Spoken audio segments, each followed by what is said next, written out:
జై శ్రీరామ్, జై జై శ్రీరామ్.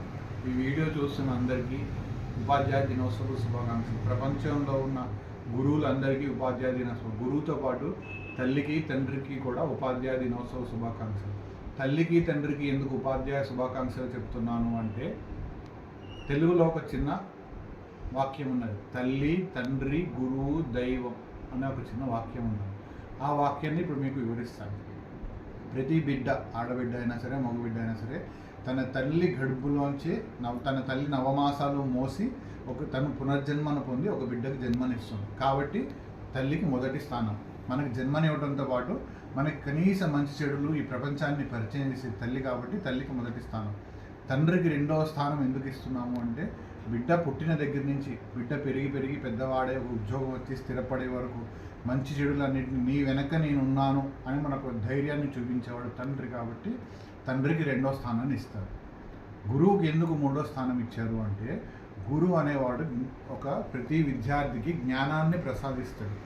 నాన్న ఇది మంచి, ఇది చెడు, 10th తర్వాత ఏం చదువుకుంటే మంచిది, ఇంటర్మీడియట్ తర్వాత ఏం చదువుకుంటే మంచిది, డిగ్రీ చదివితే ఏం చదువుకుంటే మంచిది, ఏ ఉద్యోగం చేస్తే మంచిది, భవిష్యత్తు ఎలా ఉంటుంది, ఇంటర్వ్యూకి ఎలా ప్రిపేర్ అవ్వాలి, ఇలా రకరకాల ప్లేసుల్లో ప్రతి చోట ఎక్కడికి వెళ్ళినా సరే గురువు అనేవాడు ఇంపార్టెంట్ రోల్ ప్లే చేస్తాడు. కాబట్టి గురువుకి మూడో స్థానాన్ని ఇచ్చారు.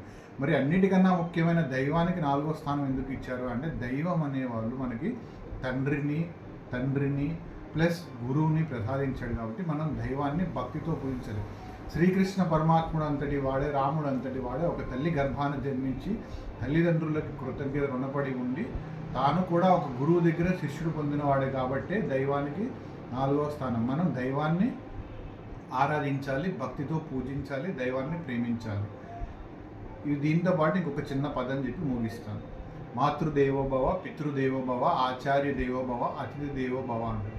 ఇది కూడా భారతీయ సంస్కృతిలో ఒక సనాతనం. దీంట్లో కూడా తల్లికి మొదటి స్థానం, తండ్రికి రెండో స్థానం, గురువుకి మూడో స్థానం, 4వ స్థానం దైవానికి బదులుగా అతిథి దేవో భవ అన్నారు. అంటే మన దేశానికి ఇతర దేశస్తులు ఎవరైనా వచ్చినా, మన ఇంటికి ఎవరైనా అతిథి వచ్చినా వాళ్ళని గౌరవించాలి. సో ఈ రెండు వాక్యాలు సూచిస్తున్నది ఏంటయ్యా అంటే, గురువుకి మంచి ప్రాముఖ్యత ఇవ్వాలి, గురువుని గౌరవించాలి, తల్లిదండ్రులను గౌరవించాలి.